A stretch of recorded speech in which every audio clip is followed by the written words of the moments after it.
कहानी की शुरुआत में हम न्यूयॉर्क की एक फार्मा कंपनी को देखते हैं। साइंटिस्ट्स की इस मीटिंग में रिसर्च टीम को मिलने वाली फंडिंग को रोकने के बारे में विचार किया जा रहा था।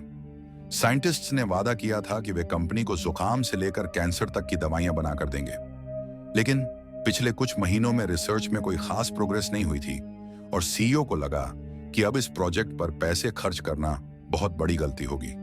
लेकिन इस बीच जैक और मिशेल, जो इस रिसर्च टीम के साइंटिस्ट्स थे, उन्होंने कहा कि अगर उन्हें और पैसा मिलता है तो वे थाईलैंड में मिलने वाले एक मिस्टीरियस फ्लावर ब्लडी ऑर्किड पर अपनी रिसर्च पूरी कर सकते हैं। ये फ्लावर हर 7 साल में एक बार खिलता है और सिर्फ 6 हफ्तों तक जिंदा रहता है। जैक और मिशेल का दावा था कि इस फ्लावर में एक खास केमिकल है जिससे सेल्स की उम्र बढ़ाई जा सकती है। जब सीईओ ने पूछा कि क्या उन्होंने इसे ह्यूमंस पर टेस्ट किया है, तो जैक ने बताया कि अभी तक एक्सपेरिमेंट नहीं हुआ है क्योंकि उनके पास ज्यादा फ्लावर्स नहीं हैं। उनका जो एकमात्र ऑर्किड था वो अब खराब हो चुका है। उन्हें और ऑर्किड की जरूरत थी। जैक और मिशेल ने और पैसा मांगा, जिसके बाद सीईओ ने बोर्नियो के जंगलों में जाने के लिए उनकी टीम को मंजूरी दे दी। उन्होंने एक टीम तैयार की जो बोर्नियो के जंगलों में जाकर ऑर्किड इकट्ठा करेगी। लेकिन जैसे ही वे बोर्नियो पहुंचे, उन्होंने पाया कि उस इलाके में भारी बारिश हो रही थी और नदी के रास्ते ट्रेवल करना नामुमकिन था। सैम ने एक नाव चलाने वाली कंपनी से कांटेक्ट किया, लेकिन सभी ने ट्रेवल करने से मना कर दिया। तभी सैम को एक लोकल कैप्टन के बारे में पता चला जो पैसों के लिए कुछ भी कर सकता था। सैम और मिशेल एक बार में गए और उन्होंने उसे साथ चलने के लिए $25,000 दिए। लेकिन बिल ने कहा कि वो अकेला है जो इस बारिश में नदी पार कर सकता है और उसने $50,000 की मांग की। अब टीम के पास कोई और ऑप्शन नहीं था, इसलिए उन्हें उसकी शर्त माननी पड़ी। नाव में सभी साइंटिस्ट सवार हुए और सफर की शुरुआत की। जैक बिल को वो लोकेशन दिखाता है जहां पर उसकी टीम ने उस ऑर्किड फ्लावर की खोज की थी। लेकिन बिल ने देखा कि जिस रास्ते से पहले की टीम ने ट्रेवल किया था वो बारिश की वजह से डूब चुका था। समय की कमी के चलते टीम के जियोलॉजिस्ट कोल ने अपने कंप्यूटर पर दूसरा रास्ता ढूंढ लिया। जैसे जैसे वे आगे बढ़ते गए, बारिश और तेज हवाओं के चलते उनके सभी कम्युनिकेशन डिवाइस काम करना बंद कर देते हैं, जिससे उनका बाहरी दुनिया से संपर्क टूट जाता है। अगली सुबह रिसर्चर गैल जहाज पर सिग्नल चेक कर रही थी। गलती से वो एक हैच पर झुक गई जो खुल गया और वो पानी में गिर पड़ी। सैम ने तुरंत वू को जहाज धीमा करने को कहा। सभी गैल को बचाने के लिए दौड़े, लेकिन पानी में खून की गंध से एक मगरमच्छ वहां आ गया और उसने अचानक गैल पर हमला कर दिया। बिल ने बिना समय गवाए पानी में छलांग लगाई और चाकू से उस मगरमच्छ की आंख पर वार करके उसे मार डाला। टीम ने राहत की सांस ली ही थी कि तभी किसी चीज ने उस मरे हुए मगरमच्छ को निगल लिया। बिल ने जैक को बताया कि नदी का पानी तेजी से बढ़ रहा है और उसने दूसरा रास्ता लेने का सुझाव दिया, जिससे वहां पहुंचने में 2 दिन ज्यादा लगते। लेकिन जैक ने बिल को उसी रास्ते पर चलने के लिए पैसों का लालच दिया। बिल ने इंजन ठीक करने की कोशिश की, लेकिन पानी में फंसी लकड़ियों ने प्रोपेलर जाम कर दिया। नाव का रुख बदल गया और वो एक तेज झरने की ओर बढ़ने लगी। आखिर में नाव झरने में गिर गई। सभी तैरकर किनारे पहुंचने की कोशिश करने लगे, लेकिन किसी को नहीं पता था कि एनाकोंडा उनके पीछे था। एनाकोंडा ने सैम पर हमला किया, लेकिन वो किसी तरह बच निकली। नाव के डूबने के बाद टीम ने बचा हुआ सामान देखा। उन्हें सिर्फ एक फोन मिला जिसमें सिग्नल आ रहा था। बिल ने अपने दोस्त जॉन को मदद के लिए कॉल किया और तय किया कि जंगल के रास्ते से चलते हुए वे शाम तक रेस्क्यू पॉइंट तक पहुंच जाएंगे। जैसे ही वे पानी में उतरे, कोल को अपने पैरों के पास कुछ महसूस हुआ, लेकिन बिल ने उसे मछली समझकर नजरअंदाज कर दिया। किसी को अंदाजा नहीं था कि पानी में एनाकोंडा तैर रहा है, जो अपने अगले शिकार की तलाश में था। गैल, जो पहले से बहुत डरी हुई थी, मौके का फायदा उठाते हुए बेन ने उसे और डराने की कोशिश की, लेकिन तभी अचानक उसे किसी चीज ने पानी के अंदर खींच लिया। कोई समझ ही नहीं पाया कि उसके साथ क्या हुआ। जब बेन पानी से बाहर निकला था तो उसका शरीर खून से लथपथ था और तभी एनाकोंडा ने उसे निगल लिया। ये खौफनाक मंजर देखकर सभी डर के मारे भागे और कई किलोमीटर दूर जाकर रुके। बिल ने कहा उसने इतना बड़ा एनाकोंडा कभी नहीं देखा। हालांकि अब उसे डर नहीं था, क्योंकि एनाकोंडा अपने इलाके में रहते हैं और एक बार खाने के बाद लंबे समय तक शिकार नहीं करते। ये सुनकर टीम के बाकी मेंबर थोड़े शांत हुए और घर लौटने के लिए नाव की तरफ बढ़ने लगे। लेकिन जैक और मिशेल इस बात से सहमत नहीं थे। वे ऑर्किड फूल की खोज में आए थे और यह मिशन अधूरा छोड़ना उनके लिए नामुमकिन था। उन्होंने बाकी लोगों को राजी किया, लेकिन बिल ने आगे जाने से मना कर दिया और कहा कि वो उन्हें सिर्फ नाव तक ले जाएगा, इसके बाद कहीं और नहीं। जैक ने उसे पैसों का लालच दिया, मगर बिल ने साफ कह दिया कि वो किसी भी कीमत पर वहां नहीं जाएगा। आगे बढ़ते हुए उनकी टीम घनी झाड़ियों से गुजर रही थी। इसी दौरान मिशेल ने देखा कि कोल की गर्दन पर एक बड़ी जोंक चिपकी हुई थी। बिल ने जोंक को हटाने के लिए लाइटर का इस्तेमाल किया, लेकिन यह देखकर सभी चौंक गए कि कोल की पीठ पर कई झोंक चिपकी हुई थी। इसी बीच मिशेल अपने जूते पहनने लगा, लेकिन तभी वू ने उसे रोक लिया। उसने देखा कि जूते में एक जहरीला स्पाइडर छिपा हुआ है, जिसका जहर इंसान को पैरालाइज कर सकता है। जैक ने तुरंत उस स्पाइडर को जार में रख लिया ताकि वो उसके पॉइजन से मेडिसिन बना सके। उसी समय जॉन, जो अपनी नाव से अकेले सफर कर रहा था, अचानक उसकी नाव किसी चीज से टकराई। ये सोचकर कि ये लकड़ी का लट्ठा होगा, उसने नाव रोकी और पानी में झांका, लेकिन वो लकड़ी नहीं बल्कि एक और एनाकोंडा था, जिसने जॉन को निगल लिया। जॉन की नाव बेकाबू होकर किनारे से जाकर टकरा गई, जिससे बड़ा धमाका हुआ। दूर खड़े बाकी के लोग आग और धुएं को देखकर तुरंत नदी के किनारे पहुंचे। वहां उन्होंने जॉन की नाव के टुकड़े पाए और सोचा कि शायद वो नशे में पानी में गिरकर डूब गया होगा। हालांकि नाव से टीम को कुछ जरूरी सामान मिला, जैसे फ्यूल का टैंक, फ्लेयर्स और फ्लैशलाइट। मिशेल ने किनारे पर मछलियों के स्केलेटन देखे। बू ने बताया कि यह काम शायद किसी आदिवासी का है और पास में कोई गांव हो सकता है।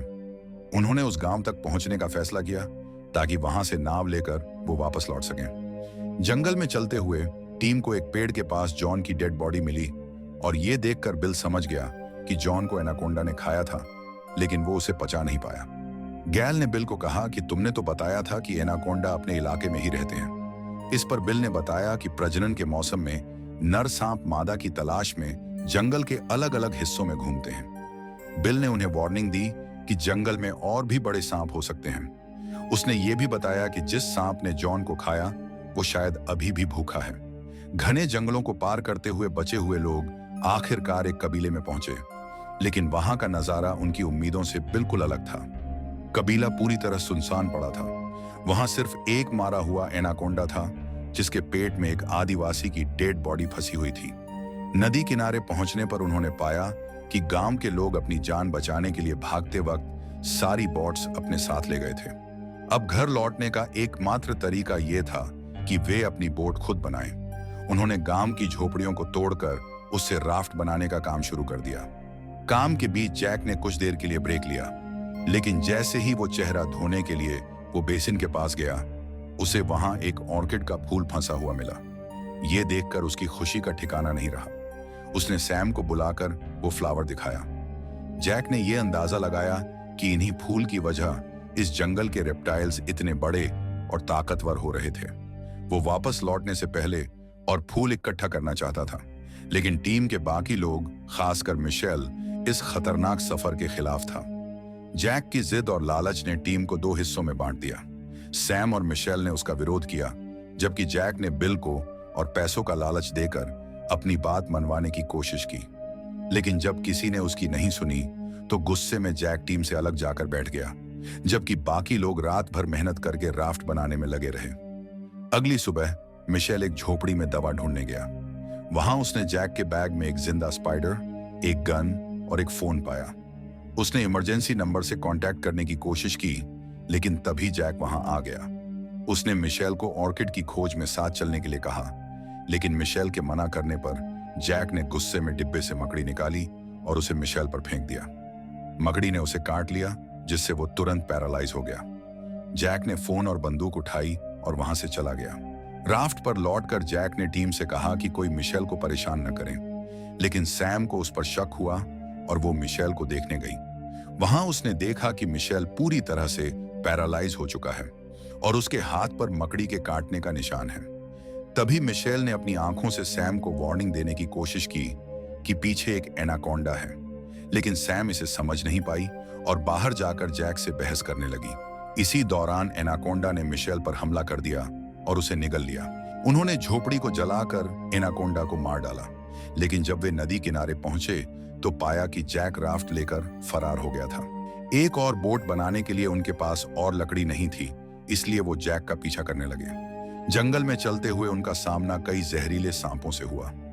सांपों से बचते बचते वे एक गहरी खाई में गिर पड़े और खुद को एक सांप की गुफा में पाया। अब उनके पास वापस लौटने का कोई रास्ता नहीं था। उन्हें गुफा के अंदर से ही कोई और रास्ता खोजना था। हर कदम पर उनकी जान खतरे में थी, लेकिन उन्होंने ठान लिया था कि वे जैक को रोकेंगे और राफ्ट वापस लाएंगे। लेकिन तभी कोल की टॉर्च पानी में गिर गई। उसे उठाने के लिए रुकने की वजह से वो टीम से अलग हो गया। उसकी चीख सुनकर वो उसे ढूंढने वापस गया। टीम से फिर से जुड़ने के लिए उन्होंने तेजी से चलना शुरू किया, लेकिन जल्दीबाजी में वो का पैर गलती से एक दरार पर पड़ गया, जिससे वो एक संकरी गुफा में गिर गया। वहां से बाहर निकलने का कोई रास्ता नहीं था। खुद को बचाने की कोशिश में वो ने पानी में सांस लेने की कोशिश की, लेकिन तभी एक सांप ने उसे पकड़ लिया और उसे पानी के अंदर ही निगल गया। कोल ये खौफनाक मंजर देखकर घबरा गया और किसी तरह भागकर टीम तक पहुंचा, लेकिन उसे पता नहीं चला कि एनाकोंडा उसका पीछा कर रहा था। जैसे ही वो टीम के पास पहुंचा, टीम ने पूरी ताकत लगाकर उसे बाहर खींचने की कोशिश की, लेकिन एनाकोंडा ने उस पर हमला कर दिया। ठीक उसी वक्त सैम ने अपनी धारदार हथियार से एनाकोंडा का सिर काट दिया। कोल बच तो गया, लेकिन जैसे ही उसने राहत की सांस ली, पीछे से एक और जायंट एनाकोंडा ने उसे पकड़ लिया और उसे घसीटते हुए उनसे बहुत दूर ले गया। बिल ने अपने चाकू से उस सांप के सिर पर वार किया, जिससे सांप तुरंत मर गया और कोल जमीन पर गिर पड़ा। वहीं दूसरी तरफ जैक अपनी जिद और लालच में राफ्ट को रोककर सांपों के इलाके में पहुंच गया। पैदल चलते हुए वो कुछ ही मिनटों में सैकड़ों फूल ढूंढ लेता है। इन अनमोल ऑर्किड्स को इकट्ठा करने में वो इतना बिजी हो जाता है कि उसे ये तक पता नहीं चलता कि बाकी लोग भी वहां पहुंच चुके हैं। वे पेड़ों के पीछे छिपकर राफ्ट तक पहुंचने की कोशिश करते हैं, लेकिन अचानक एक टहनी टूटने की आवाज से जैक चौंकना हो जाता है। टीम को नहीं पता था कि जैक ने उन्हें देख लिया है। वे राफ्ट तक पहुंचे और सैम ने जैक के बैग को खंगालना शुरू कर दिया। तभी अचानक जैक आ जाता है। सैम ने जैक को उलझाने की कोशिश की, वहीं बिल चुपचाप चाकू उठाकर जैक पर हमला करने की सोचता है, लेकिन जैक उसकी चाल समझ जाता है और उस पर गोली चला देता है। जैक उन्हें फिर से ऑर्किड्स के पास ले जाता है। वहां वो बिल को बेहोश कर देता है और गैल से कोल को बांधने के लिए कहता है। अब टीम पूरी तरह से जैक की पकड़ में थी। जैक ने सैम को ऑर्डर दिया कि वो उस पतली लकड़ी के तने पर चलकर सांपों के घोंसले के पास जाकर ऑर्किड्स इकट्ठा करे। डर के बावजूद सैम लकड़ी पर बैलेंस बनाकर फूलों तक पहुंचती है, लेकिन जब वो लौटने लगी, लकड़ी टूटने लगती है। जैक ने सैम को फूलों से भरा बैग उसकी ओर फेंकने को कहा, लेकिन सैम डर के मारे ऐसा नहीं कर पाई। जैसे ही जैक ने जाने की तैयारी की, बिल ने अचानक पीछे से हमला कर दिया। इस हाथापाई में जैक का बैग सांपों के घोंसले के पास गिर गया। जब जैक बैग उठाने गया, तभी उसे वो खतरनाक जहरीली मकड़ी काट लेती है। मकड़ी का जहर उसे पैरालाइज कर देता है और जैक सीधा सांपों के घोंसले में जा गिरता है। एनाकोंडा उसे जिंदा निगल लेते हैं और इस तरह वो खुद ही अपनी लालच का शिकार बन जाता है। इसी बीच सैम का पैर बेलों में फंस जाता है और वो उल्टी लटक जाती है। अब वो सांपों का अगला शिकार बन चुकी थी। गैल और कोल ने उसे बचाने की कोशिश की, लेकिन लकड़ी टूट गई और सैम घोंसले में गिर पड़ी। हालांकि किस्मत से वो बचकर बाहर निकल आती है। एक और एनाकोंडा उसका पीछा करता है और गैल पर हमला कर देता है। गैल ने हिम्मत जुटाते हुए सांप के मुंह में फ्यूल डाल दिया। बिल ने जैक की बंदूक उठाकर सांप को मारने की कोशिश की, लेकिन बंदूक में गोलियां खत्म हो चुकी थीं। आखिर में कोल ने फ्लेयर गन से सांप के मुंह पर गोली चलाई, जिससे फ्यूल ने तुरंत आग पकड़ ली और घोंसले में गिरते ही बाकी के सांप भी जलकर मर गए। ये एक्सप्लोजन इतना बड़ा था कि आसपास की मिट्टी फिसलने लगी और उसके नीचे दबकर सारे सबूत दफन हो गए। बचे हुए लोग राफ्ट पर सवार हुए और जलते जंगल और सांपों के खौफनाक मंजर को पीछे छोड़ते हुए वे अपने घर की ओर सुरक्षित लौट गए। आखिर में किसी के हाथ कुछ नहीं लगा। कुछ लोग अपनी गलती की वजह से मारे गए, तो कुछ अपने लालच के चलते, और उन फूलों का राज उन्हीं के साथ दफन हो गया। इसी के साथ ये कहानी यहीं खत्म हो जाती है। उम्मीद करते हैं कि आपको ये वीडियो पसंद आई होगी। अगर आप हमारे चैनल पर नए हैं तो चैनल को सब्सक्राइब जरूर करें और बेल आइकन दबाना ना भूलें, ताकि जब भी हम नया वीडियो लाएं आपको उसका नोटिफिकेशन सबसे पहले मिले।